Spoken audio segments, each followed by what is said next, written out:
Bonjour, je suis Vanessa Marquez, directrice commerciale de Confondi, fonderie d'aluminium par gravité. Et aujourd'hui, on va vous montrer comment on fait le contrôle on fait le calcul de la densité d'éprouvette d'aluminium.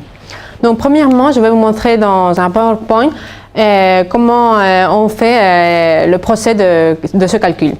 Premièrement, nous avons besoin d'une balance densimètre et les étapes, ce sont les suivantes. Premièrement, on doit calculer le poids de l'éprouvette d'aluminium dans l'air et après le poids de l'éprouvette submergé dans l'eau. Et après, c'est seulement faire un calcul, que c'est cela que vous pouvez voir.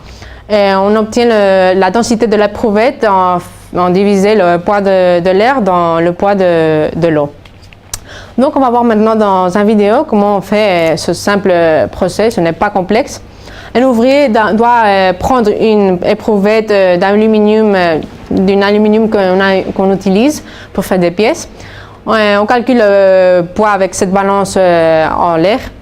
On marque ce poids pour après le calculer avec le poids submergé dans l'eau. Et on fait aussi le calcul du poids de l'éprouvette dans l'eau.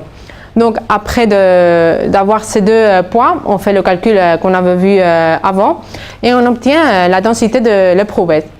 Et tout ça, on peut vous dire que c'est important de calculer la densité de l'éprouvette d'aluminium, surtout pour voir si on a la quantité de gaz qu'on peut avoir dans l'aluminium qu'on utilise, parce que ce n'est pas bon d'avoir une densité avec du gaz.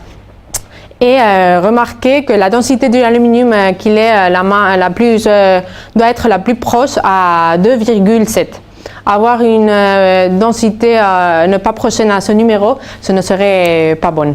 Bon, ça c'est tout et j'espère que vous avez vu avec plaisir cette vidéo et qu'il vous a aidé à comprendre notre proposition de valeur pour la fonderie d'aluminium et ce que c'est Confondi notre société. Je vous invite à voir plus de vidéos, c'est confondi.com. Au revoir.